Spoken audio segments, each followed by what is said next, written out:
인생은 타이밍이다. 이런 말이 있습니다. 정말 타이밍이 중요합니다.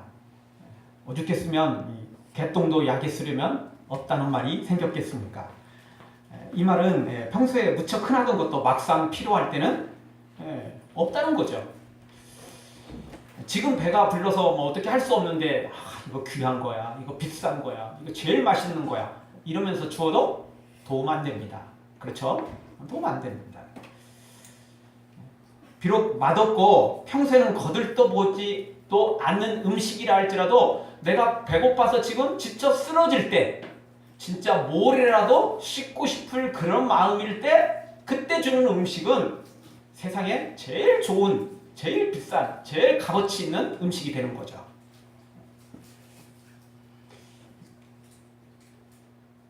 그래서 시장이 반찬이다 라는 말이 생겼겠죠.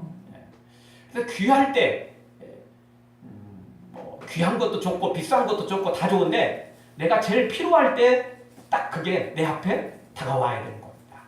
넘칠 때 주는 것은 별 의미가 없습니다. 괜히 이거 선택할까 저거 선택할까 고민만 될 뿐이죠.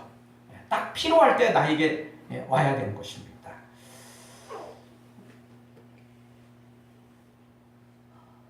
그래서 인생은 진짜 타이밍인 것입니다. 투자도 마찬가지죠. 주식 투자나 부동산 투자도 이 개인들은 소문날 때 달려들 때가 참 많습니다. 그런데 그 소문이 이미 날 때는 이미 가격이 내려갈 준비를 하고 있을 때거든요, 사실은. 그러니까 기관 투자가들은 이제 팔 준비하고 있다가 개인 투자가들 몰려들면 팔고 나가버리는 거죠. 개인 투자가들은 늦게 다 뛰어들었다가 결국은 쪽박 차는 것입니다. 그런 일이 한두 번이 아닌 것입니다. 타이밍이 굉장히 중요합니다. 운전을 하다 보면 어느 날은 신호가 눈앞에서 떨어집니다. 그럴 때가 꼭 있어요. 몇 번 그렇게 반복된 때가 있습니다. 근데 어느 날은요 아주 기가 막히게 신호등이 떨어지는 겁니다. 브레이크를 밟기도 전에 알아서 툭툭 떨어지는 거예요.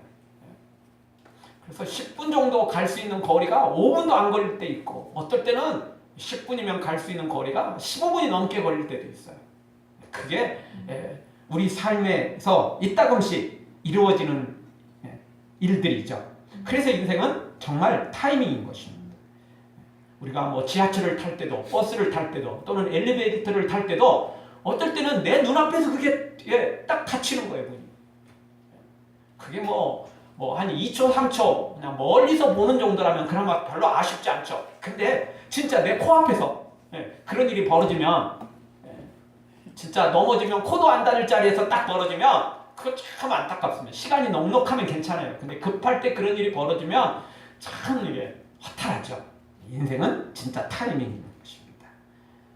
인생에 있어서 타이밍이 매우 중요합니다. 물론 타이밍만 중요한 것은 아닙니다. 아무리 타이밍을 잘 맞춰줘도 준비되지 못한 사람들은 그것을 활용할 수가 없죠. 진짜 말 그대로 주워도 못 먹는 그런 사람들도 있긴 있습니다. 그럼에도 불구하고 아무리 준비된 사람이라 할지라도 타이밍이 맞지 않으면 할 수가 없는 거예요. 오늘 성경도 인생은 타이밍이다 하는 말이 그대로 적용되고 있습니다. 정말 기가 막히게 타이밍이 잘 맞아 떨어지고 그리고 그것으로 인해서 놀라운 기적이 일어나고 있는 걸 보게 됩니다. 이게 우연히 일어나는 타이밍도 있을 수는 있겠지만 하나님의 섭리 가운데 이런 타이밍이 일어나는 것을 오늘 성경을 통해서 우리가 보게 됩니다. 사랑하는 성도 여러분, 우리에게도 이 모세에게 일어났던 이 기적의 타이밍들이 우리에게도 동일하게 일어나서 하나님의 기적이 우리 앞에 펼쳐지기를 주의 이름으로 축원합니다. 아멘. 자, 오늘 성경 통해서 하나님께서 어떻게 이 놀라운 타이밍을 맞춰 가십니까? 첫 번째로는 석 달 동안 자라 가장 귀여울 때 공주를 만나게 되었다라는 것입니다. 이 모세의 가족은 모세가 태어나자마자 바로의 명령대로 아들을 죽여야 되는, 모세를 죽여야 되는 이런 엄청난 상황에 지금 직면해 있습니다. 어느 누가 자녀를 죽이겠습니까? 아무리 바로가 명령을 내렸다 할지라도 법대로 살아야 돼. 뭐 누구처럼 뭐 악법도 법이야. 근데 실제로 그 서양 사람들은 소크라테스가 그런 말을 한 적이 없대요. 이 말은 일본 어떤 사람이 그렇게 이상한 해석을 해서 동양 사람만 알고 있는 거래요. 이 말도 잘 모르겠습니다. 서양 사람한테 제가 확인을 안 해봐서. 근데 그런 의견이 있어요. 예. 서양 사람들 혹시 어떤 철학자나 또는 뭐 이런 그 말에 대해서 명언에 대해서 좀 일가견 있는 사람 만나게 되면 한번 공부를 보십시오. 진짜 소크라테스가 진짜 그런 말 했냐. 어쨌든 뭐 또 법이든 말든 어쨌든 지금 이 모세 아버지 어머니 입장에서는 모세를 죽여야 되는 상황이에요. 근데 죽일 수가 없죠. 어느 부모가 이 아이를 죽일 수 있겠어요? 자기 자녀를 죽일 수 있겠어요? 남의 자식이라도 이게 죽일 수 없는 건데 자기 자식을 어떻게 죽일 수 있겠습니까? 아무리 명령이 떨어졌어도 그럴 수는 없는 거죠. 그럼에도 불구하고 모세의 부모는 모세를 계속 키울 수는 없었습니다. 바로가 만약 그걸 안다면 더 큰 일이 벌어지기 때문에 그렇습니다. 사실 뭐 모세 혼자라면, 모세 자녀가 딱 하나라면, 그래서 뭐 온 가족이 죽더라도 뭐 그러더라도 뭐 엄마 아빠가 죽는다면, 본인들이 죽는다면 자식을 위해서라면 충분히 그럴 수 있어요. 그런데 이 모세에게는, 이 모세 부모에게는 모세만 있었던 건 아니에요. 그 위로 아론과 미리암이 있었어요. 그러니까 자녀 하나 때문에 둘을 죽일 수는 없잖아요. 그렇죠? 그럴 수는 없어요. 본인들이 죽는 건 상관없어요. 그게 이제 부모의 사랑이고 부모의 마음이죠. 그러나 아이 하나 때문에 두 아이를 죽일 수는 없는 거죠. 그래서 석 달 동안 숨겨 키우다가 석 달 만에 드디어 이제 포기를 합니다. 그렇다고 아이를 죽일 수는 없죠. 그래서 갈대 상자를 만들어서 안에 역청을 칠하죠. 물이 스며들지 못하도록. 그래서 이 갈대 사이에 숨겨둡니다. 아마 밤 시간에는 찾아가서 먹을 것을 좀 주었을 것이고, 그리고 낮 시간에는 오늘 성경에 보니까 미리암이 이제 멀리서 이걸 이따금씩 지켜보고 있어요. 그래서 어떻게든 이 아이를 어떻게든 키워보려고 애를 썼던 거죠. 근데 사실 현실적으로는 불가능한 일입니다. 그렇다고 죽일 수는 없으니까 어떻게든 지금 마지막 요행을 바라보면서 이 일을 하고 있는 걸 봅니다. 이걸 보면 부모의 사랑은 정말 한이 없고 끝이 없습니다. 부모는 본인 죽더라도 자녀를 키울 마음이 충분하고도 남죠. 넘치고도 남죠. 그럼에도 불구하고 어떤 부모의 사랑도 자식과 영원히 할 수는 없습니다. 나이가 있기 때문에 부모가 먼저 갈 가능성이 높고, 그리고 아무리 사랑이 많아도 다 도울 수는 없습니다. 그래서 진짜 우리에게 진짜 완벽한 자녀에게 필요한 것은 부모의 사랑에다가 영적인 하나님 아버지의 사랑이 필요한 것이죠. 부모의 사랑과 돌봄만은 한계가 있어요. 질병 앞에서도, 이런 악법 앞에서도 대항할 수가 없어요. 하나님이 함께 하시면, 영적인 하나님 아버지인 하나님이 함께 하시면 이 놀라운 기적이 일어나게 되어 있는 것입니다. 그러니까 우리에게는 정말 부모의 사랑도 필요하고 영적인 하나님 아버지의 사랑도 필요한 것입니다. 아멘. 오늘 어버이 주일인데 정말 이 부모의 사랑 더 많이 받으시고, 그리고 무엇보다도 우리 영적인 아버지인 하나님의 사랑을 더 풍성하게 받아 누리기를 주의 이름으로 축원합니다. 그 은혜가 필요한 겁니다. 그리고 부모 입장에서도 우리의 자녀들에게 내가 아무리 잘해줘도 한계가 있습니다. 24시간 쫓아다닐 수 없잖아요. 그렇다고 해도 쉽지 않는 것이고요. 하나님이 도와주셔야 됩니다. 하나님께서 불꽃 같은 눈동자로 지키시고 보호하시고 함께 하시는 은혜가 필요한 것입니다. 아멘. 우리의 육체도 마찬가지지 않습니까? 우리가 예수님을 믿지 않는 사람들은 또 거부할 사람들은 있지만 대다수는 우리 육체는 영과 육으로 이루어졌다. 혹 영을 부인하다 할지라도 혹시 이 마음 어떤 또 다른 어떤 존재라는 걸 다 알 것입니다. 그래서 영혼이 떠나면 어떻게 되죠? 우리는 시체가 되는 것입니다. 그렇죠? 그래서 육체만 갖고도 안 되는 거고 우리의 영혼만 갖고도 안 되는 것입니다. 그래서 두 개가 다 합쳐졌을 때 우리의 온전한 모습이 될 수 있듯이 부모의 사랑도 영적인 하나님의 사랑도 다 필요한 것입니다. 아멘. 우리가 그런 사랑도 많이 받고 또 그런 사랑을 우리의 자녀들에게 많이 전해주어서 우리의 자녀들이 정말 이 어려운 세대에, 정말 이 악한 시대에 부모의 사랑과 하나님의 사랑으로 아름답게 세워지는 은혜가 있기를 주의 이름으로 축원합니다. 아멘. 자, 어쨌든 오늘 다시 돌아와서 이 아이가 태어났는데 이 석 달 만에 이제 갈대 상자에 담아서 갈대 사이에 숨겨두는 이제 이런 일이 오늘 성경에 벌어지게 됩니다. 여러분 질문 하나 던지죠. 여러분 갓 태어난 아이 이쁩니까? 좀 냉정하게, 솔직하게. 안 이뻐요, 솔직히. 핏덩인데 어떻게 이뻐요? 근데 내 자식은 이쁘죠? 네. 그리고 내가 잘 아는 사람의 아이는 이뻐 보여요. 그게 이뻐서 이쁜 게 아니고 이뻐 보이는 거예요. 왜? 내 자녀니까. 내가 잘 아는 사람의 아이니까. 그러니까 이뻐 보일 뿐이에요. 실제로는 이쁜 거 하나도 없어요. 네. 근데 이뻐 보일 뿐이죠. 갓 태어난 아이 안 이뻐요, 안 이뻐요. 갓 태어난 아이 공주가 봤으면 징그러웠을지도 몰라요. 네. 별로 그렇게 환영받지 못할 아이라고요. 근데 석 달 정도 되면 이제 눈도 좀 마주칠 줄도 알고 빵긋빵긋 웃을 줄도 알고 뭔가 이게 교감이 돼요. 석 달 정도 되면. 네. 교감이 돼요. 그리고 이제 석 달 정도 되면 제법 사람 같고 사람 같은 게 아니라 너무 이뻐요. 너무 귀여웠죠. 너무 귀엽죠. 네. 울 때 빼놓으면 다 귀여워요. 네. 울 때도 적당히 이쁘게 울면 괜찮아요.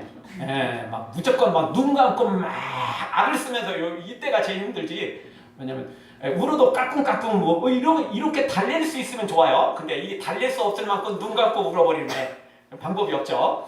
그런 애 빼놓으면 다 이뻐요. 네. 너무 귀엽죠. 이 석 달 만에 이 공주가 이 아이를 이 모세를 보게 되는데 진짜 제일 귀여울 때 봤어요. 제일 이쁠 때 봤어요. 어쩔 수 없이 석 달쯤 해서 내보낸 거거든요. 이유는 이제 갓 태어난 아이가 울면 소리가 들리긴 하지만 그래도 이제 갓 태어난 아이는 목소리가 그렇게 생각보다 크진 않아요. 근데 석 달 정도 되면 이제 제법 얘도 컸다고 무럭무럭 커요. 여러분 아이들 그 석 달 정도 되면 이게 어른들 이게 3년이 훨씬 넘어가는 기간이라고 봐야 돼요. 정말 굉장히 중요한 때거든요. 그러니까 석 달이면 벌써 얘 아이 많이 컸어요. 그래서 이제는 제법 목소리도 우는 목소리도 아무리 이렇게 집안에 방음 장치를 한다고 해도 담을 넘어갈 때라고요. 그래서 이제 더 이상 키울 수 없었던 거거든요. 그래서 어쩔 수 없이 지금 갈대 상자에 담아 이제 갈대 사이에 숨겨 놓은 건데 이 제일 그나마 이쁠 때 그때 지금 공주의 눈에 딱 띄게 된 거죠. 하나님께서 이것도 하나님께서 다 알아서 타이밍을 맞춰가고 계신다는 것입니다. 하여튼 공주가 모세를 보자마자 한눈에 반해버린 거죠. 이 녀석 내 아들로 삼아야 되겠다. 이놈 입양해야 되겠다. 그냥 그런 마음에 쏙 들어온 것입니다. 원래 사랑의 눈이 멀면 아무것도 안 보여요. 이성 간의 사랑이든 친구 간의 사랑이든 뭐든지요. 사랑의 눈이 멀면 아무것도 보이지 않는 거죠. 이 공주도 마찬가지예요. 얘 모세를 보자마자 진짜 한눈에 싹 반해버렸어요. 이 아이 내가 아들로 삼아야 되겠다. 입양해야 되겠다. 이런 마음이 쏙 들어오는 거죠. 사랑하는 성도 여러분, 우리가 누군가를 만날 때마다 이런 놀라운 타이밍이 되어서 정말 사랑받고 인정받는 하나님의 기적이 우리에게도 일어나고 특별히 우리의 자녀들에게 일어나는 은혜가 있기를 주의 이름으로 축원합니다. 다 같이 따라서 하겠습니다. 필요할 때 하나님의 사람을 만나게 하소서. 필요할 때 사람을 만나게 하소서. 필요할 때 하나님께서 사람을 붙여주셔야 됩니다. 아멘. 그것도 꼭 필요한 사람, 도움을 줄 수 있는 사람을 만나야 됩니다. 아멘. 내가 제일 위기에 빠졌을 때 원수 만나면 어떻게 하죠? 더 큰일 나는 거죠. 컨디션 좋을 때, 상황이 좋을 때 원수를 만나도 이게 쉽지 않은데 제일 컨디션 안 좋을 때, 제일 위기에 빠졌을 때 원수 만나면 그냥 그걸로 끝이에요. 내가 괜찮을 때 어떤 사람을 만나면 위기에 빠질 가능성도 있지만 그래도 넘길 확률이 높아요. 근데 내가 제일 위기의 상황에 빠졌을 때는 사실 빠져나가기가 쉽지 않다고요. 그래서 하나님께서 정말 원수는 안 만나면 좋겠지만 만나도 좀 좋을 때 만나고 그래서 그냥 넘어가고 대충 넘어가고 위기의 순간에는 진짜 필요한 사람을 만나야 돼요. 도움 받을 수 있는 사람을 만나야죠. 모세처럼 이렇게 하나님께서 공주를 딱 그 순간에 만나게 해주시면 이게 하나님의 타이밍이 아니면 안 되는 것입니다. 두 번째 주시는 말씀은 누나 미리암의 준비된 행동과 말로 하나님께서 기가 막힌 타이밍으로 또 인도하셨다는 것입니다. 예전에 어떤 대통령 후보자가 나는 준비된 대통령입니다. 그런 말을 했습니다. 준비된 대통령이라고 해도 막상 또 대통령 된다고 뭐 다 완전하게 잘하는 건 아니죠. 그래도 준비되지 않는 대통령보다는 낫겠죠. 준비되어 있다는 것, 이 참 중요한 것입니다. 오늘 4절에 보니까 미리암이 자신의 동생이 어떻게 되는지 궁금하여 멀찍이 보게 됩니다. 너무 가까이 가서 보면 금방 들통나니까 좀 멀리서 보게 되죠. 근데 이게 이제 미리암 단독으로 결정한 것인지 아니면 이 부모가 너 좀 이렇게 지켜봐라 이렇게 부탁을 한 건지 뭐 정확한 것은 모릅니다. 그러나 이것조차도 기가 막힌 타이밍이 있었다는 겁니다. 여러분 지금 5월 그 가정의 달이잖아요. 어린이날, 어버이날, 뭐 부부의 날, 뭐 하여튼 이 좋은 것들은 여기 5월달에 다 들어있어요. 근데 5월달에 안타깝게도 미아 발생이 많잖아요. 근데 어떤 부모가 자식을 내팽개치고 관심도 안 두고 뭐 이래가지고 미아 발생하나요? 아니에요. 손 잡고 또 확인하고 또 확인하는데도 한순간 아이는 어느 순간 손을 뺐는지 안 뺐는지 모르게 어느 순간 사라지는 거예요. 그래서 미아가 발생하는 거죠. 하고 싶어서 그런 게 아니고 관심이 없어서가 그런 게 아니고 아이는 한순간 눈에 뭔가 확 들어오면 부모 내팽개치고 본인 길로 가버리는 거예요. 부모도 그냥 복잡하니까 이게 손이 빠졌는지 안 빠졌는지도 한순간 놓치는 거죠. 근데 놓치는 순간 아이는 어떻게 될지도 모르는 거거든요. 여기 미리암도 마찬가지예요. 미리암 지금 아직은 어린 아이예요. 아무리 본인이 사랑스러운 동생을 염려해서 지키고 있었던 아니면 부모가 부탁을 해서 지키고 있었던 어린 아이기 때문에 이게 아무리 지킨다고 해도 한계가 있는 거예요. 그런데 딱 공주가 찾아왔을 때 미리암이 기가 막히게 그걸 딱 체크를 해요. 그게 또 미리암이 공주를 찾아가서 부탁을 하는데 부탁도 그냥 부탁이 아니고 굉장히 공주를 염려해주는 척, 굉장히 공주를 위하는 척 가서 이제 말을 하게 되는데 그 타이밍이 기가 막히고 말 한마디가 너무너무 기가 막혀요. 자, 오늘 말씀은 이제 그 내용은 없고 다음 이제 우리가 생각해 보겠습니다. 어쨌든 오늘 내용에서 봐도 정말 미리암이 기가 막히게 이 타이밍을 잘 맞춰요. 미리암 어린 아이가 그 타이밍을 어떻게 그렇게 잘 맞출 수 있겠어요? 하나님이 도우시니까. 아멘. 하나님이 미리암을 붙잡으시고 그의 말 한마디, 행동 한마디, 또 어떤 타이밍에 공주에게 다가갈 것인지 이 모든 것들을 이런 지혜를 어른들도 하기 힘들어요. 그런데 미리암이 그렇게 할 수 있던 것은 하나님이 함께 하셨기 때문이죠. 실제로 출애굽기 내일 뒤로 가보면 미리암을 선지자라고 말합니다. 하나님의 신이 강력하게 임했던 겁니다. 그래서 홍해를 건널 때 춤을 추면서 그리고 하나님을 찬양할 때 그때 성령이 강력하게 임하셨고 그래서 선지자다 말할 정도로 이 미리암은 정말 하나님의 신에 감동된 사람 중에 한 사람이었어요. 이 하나님께서 미리암을 이렇게 기가 막힌 타이밍으로 붙잡아 주셨다는 거죠. 아멘. 이 모든 거 하나님의 은혜가 없이는 사실 불가능한 일인 것입니다. 하나님은 모세뿐만 아니라 그리고 아론까지 그리고 미리암까지 다 이렇게 준비시켜 놨다가 필요할 때 하나님께서 부르시고 또 사명을 맡기시는 것을 보게 됩니다. 사랑하는 성도 여러분, 우리가 몰라도 하나님은 지금도 우리를 위해서 일하고 계시며 역사하심을 굳게 믿고 이 하나님의 타이밍을 우리가 소망하고 신뢰하고 믿고 따라가 우리도 모두도 이런 기적의 주인공들 되어지기를 주의 이름으로 축원합니다. 다 같이 다시 한번 따라서 합니다. 하나님은 지금도 우리를 위해 일하고 계십니다. 하나님은 지금도 우리를 위해 일하고 계십니다. 보이지 않아도 아멘. 하나님은 우리를 위해서 지금도 일하고 계신다는 것입니다. 아멘. 너무 견디기 힘든 지금 이 순간에도 주님은 일하고 계시잖아요. 주님은 일하고 계십니다. 아멘. 주님이 방관한 것처럼 보이고 주님이 우리를 외면하는 것처럼 보여도 그러나 주님은 지금 물밑에서 일하고 계십니다. 배후에서 일하고 계십니다. 아멘. 지금 모세 부모 입장에서 오면 왜 이런 때 우리 아이가 태어났을까? 아론과 미리암처럼 몇 년 전에 태어나든지 아니면 또 이런 위기가 지나간 다음에 하나님의 아이를 주시든지 왜 바로의 명령이 떨어진 이때 이런 때 우리 아이를 주셨을까? 이게 불평 원망한다고 될 일이 아니거든요. 그런다고 해결되는 것도 아니고요. 하나님이 외면한 것처럼 보여도 하나님이 지금 역사하고 계십니다. 하나님의 타이밍이 모세와 함께 계시고 그리고 이 모든 자녀들에게까지도 앞날에 하나님께서 필요한 대로 또 은혜를 주시고 사용하시는 것을 봅니다. 부모 입장에서는 지금 당장이 하나님이 원망스러울지 모르지만 길게 보면 멀리 보면 전체를 보면 하나님의 엄청난 섭리와 역사가 있었다는 것을 알게 된다면 사실 지금 울 게 아니고 하나님을 그냥 찬양하고 감사하고 영광 돌리게 될 것입니다.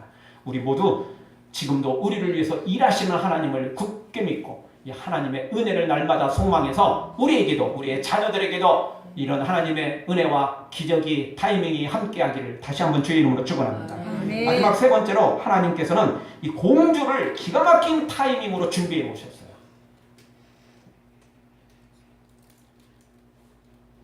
공주를 준비시켰는데 뭐 여러 가지로 하나님께서 준비시켰어요. 첫 번째로는 공주를 이곳에 보내시고 또 갈대 상자에 관심을 갖게 하셨다는 거죠.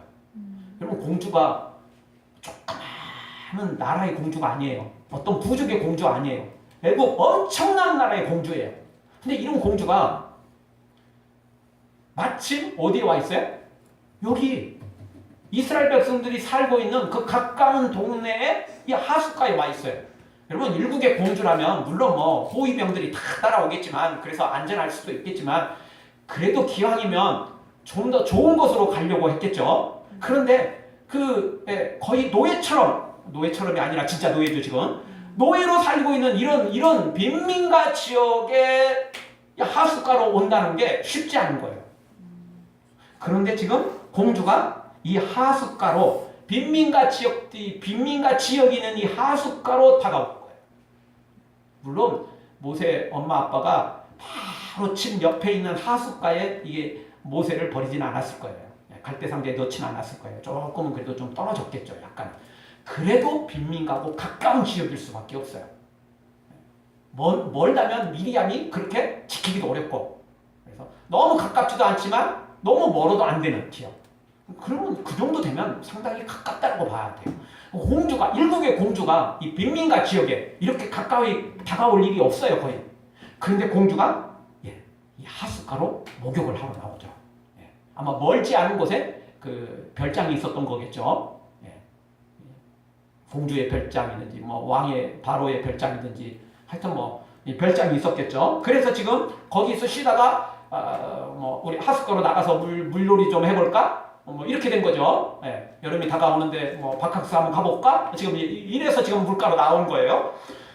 근데 나왔는데 일국의 공주가 뭐 얼마나 좋은 것들을 많이 받겠어요. 갈대 상자 그거 뭐 좀 이 노예들이 만든 건데 천하고 볼품없고 사실 뭐 귀한 게 아니잖아요. 값어치 있는 게 아니잖아요. 눈에 띌 만큼 번쩍한 게 아니잖아요. 근데 골동품처럼 생긴 게 도리어 공주에게는 그게 신기한 게 보일 거예요. 여러분 뭐 왕궁에서 자랐고 귀하게 금은 보석으로 자랐는데 그런 것들이 있었으면 시녀들은 혹시 몰라도 공주 눈에는 별로 띄지도 않았을 거예요. 근데 골동품 같은 너무나 하찮은 것 같은 게 눈에 띄는데 그게 신기해 보이는 거예요. 그냥 너무 신기해 보이는 거예요. 이게 하나님의 역사가 있었던 거죠. 공주로 하여금 하숫가로 나오게 하시고 그리고 갈대 상자를 봤는데 지나치지 않고 그게 궁금했던 거예요. 그래서 시녀들을 시켜서 그 갈대 상자를 좀 가져와 봐라. 이렇게 명령을 내리게 하는 거죠. 이 모든 거 하나님께서 공주의 마음을 움직였기 때문에 가능한 거죠. 그리고 또 하나님께서 역사하시는 것 타이밍 중에 하나는 모세가 운 타이밍도 기가 막힙니다. 오늘 성경에 보십시오.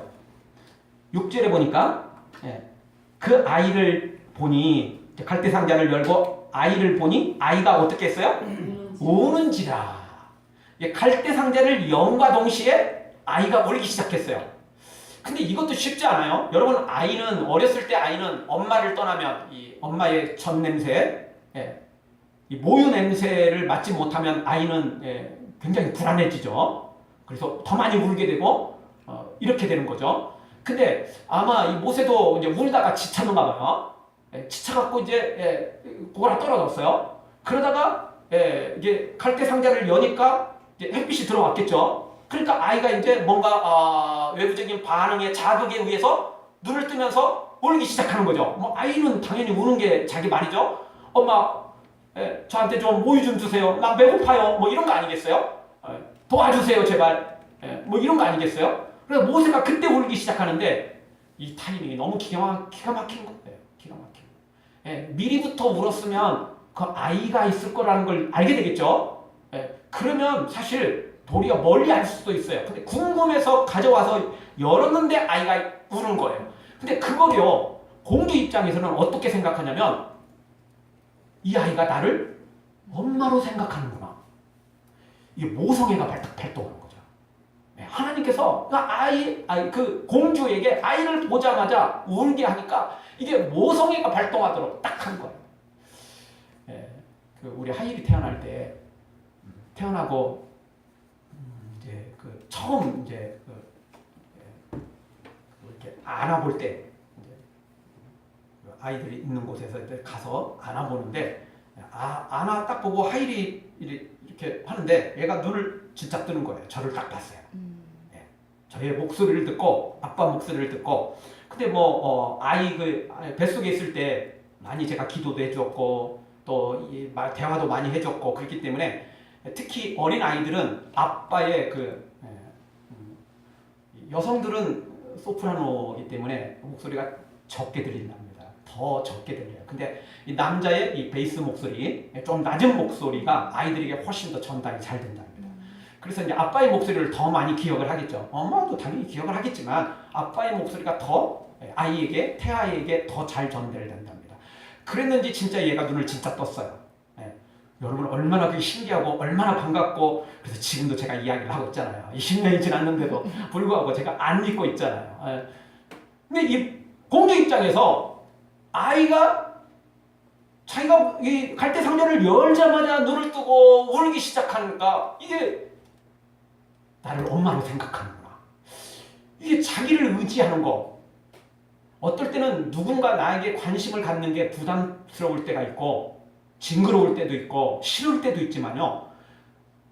누군가 나에게 관심을 갖고 있을 때가 너무 반갑고 내가 도움이 될 수 있다는 게 너무 그게 신기하기도 하고 또 기쁘기도 하고 이럴 때도 있어요. 그렇잖아요. 사람 마음은 어떨지 몰라요. 그렇죠? 우리도 우리 마음을 어떻게 할 수 없잖아요. 근데 이 공주의 마음이 이 기가 막힌 타이밍에 이 아이가 나를 엄마로 생각하는구나. 그래서 마치 자기가 원래부터 엄마인 것처럼 착각이 들 정도로 이 아이에 대한 마음이 그냥 확 들어와 버린 거죠.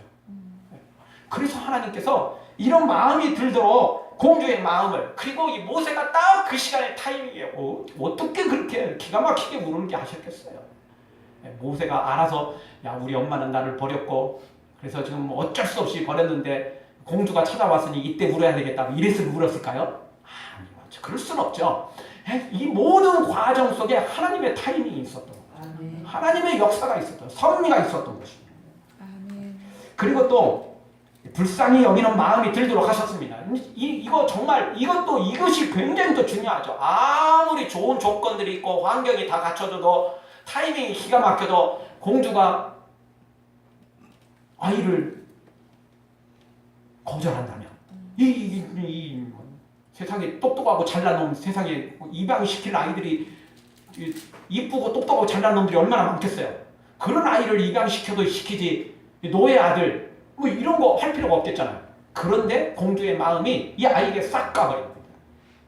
그러면서 6절 하반절을 보십시오. 공주가 뭐라고 말하냐면 그가 불쌍히 여겨 가로되 이는 히브리 사람의 아이로다. 즉 노예의 아이라는 걸 알았어요. 자, 이게 자기 아버지가 무슨 명령을 내렸죠? 히브리의 모든 남자 아이는 죽여라. 이런 명령을 내린 거예요. 그래서 지금 부모가 어쩔 수 없이 이 아이를 버렸구나. 지금 이걸 이제 공주가 깨닫게 되는 거죠. 근데 그때 공주의 마음에 긍휼히 여기는 마음이 생겼어요. 여기서 긍휼히 여기는 불쌍히 여기는 마음이 생긴 거죠. 그게 왜 그랬느냐? 이 죄도 없는 아이, 아무 죄도 없고 잘못도 없는 이 아이, 우리 아버지가 이런 명령을 내려가지고 아무리 노예라지만 이런 명령을 내려서 이런 아이를 죽이도록 명령을 내린 자기 아버지에 대한 이게 잘못된 명령인 거죠. 이거 아무리 그래도. 근데 아버지가 잘못된 명령을 내렸으니까 자기는 고칠 수는 없지만, 자기는 어떻게 할 수는 없지만 최소한 이 아이만큼이라도 내가 살려내서 아버지의 잘못을 조금이라도 해결했으면 좋겠다. 이런 마음이 이 공주의 마음에 쏙 들어온 거예요. 아버지의 잘못을 딸이 대신 조금이라도 해결하려고 하는 거. 여러분, 아무리 모세가 공주의 아들로 들어간다고 입양된다 해도 악한 공주를 만났더라면, 정말 마음씨가 아주 고약하고 냉정한 그런 공주를 만나가지고 입양됐다면, 이거는 진짜 입양되지 안 난 것보다 못할 수 있죠. 그런데 이렇게 마음 따뜻한, 불쌍히 여기고 긍휼히 여기고, 심지어 아버지가 잘못된 것조차도 자기가 어떻게든 이걸 고쳐보겠다는 따뜻한 마음을 가진 이런 좋은 공주를 만나게 또 하나님이 하신 거예요. 그냥 여기서 살아나는 것만으로도 하나님은 대단한데, 이게 뭐 진짜 엄마는 아니지만 그래도 어쨌든 이 입양돼서 이제 살잖아요. 앞으로 40년 동안 모세는 결국 이 공주와 함께 살게 되거든요. 그런데 이렇게 마음 따뜻한 공주, 참 어떻게 보면 원수 집안이지만 그럼에도 불구하고 이렇게 마음 따뜻하고 긍휼히 여길 줄 알고, 부모가 잘못한 것은 본인이라도 어떻게 해결하려고 하는 이런 정말 양심적인 이런 새엄마를 만나게 되는 것, 이게 하나님의 섭리고 역사였던 거죠. 그래서 하나님이 이 놀라운 기적들을 다 이루어가고 계시는 것을 보게 됩니다. 정말 하나님만이 이 일을 하실 수 있습니다. 내가 걷는 이 길이 혹 굽어도는 수가 있어도, 내 심장을 먹이고 가슴 아파도 내 마음속으로 여전히 기뻐하는 까닭은 하나님은 실수하지 않으심일세. 하나님은 절대 실수하지 않으십니다. 우리가 보기에 실수처럼 보이고 우리가 보기에 하나님이 방관하시는 것처럼 보여도 하나님은 실수하지 않고, 하나님은 지금도 일하고 계시며, 하나님은 우리를 돕는 분이심을 우리가 굳게 믿고 나아가서 모세의 부모처럼 정말 이런 놀라운 기적을 우리 모두 체험하기를 주의 이름으로 축원합니다. 아멘. 기도하겠습니다. 우리 통성으로 한번 잠깐 기도하며 나갈 때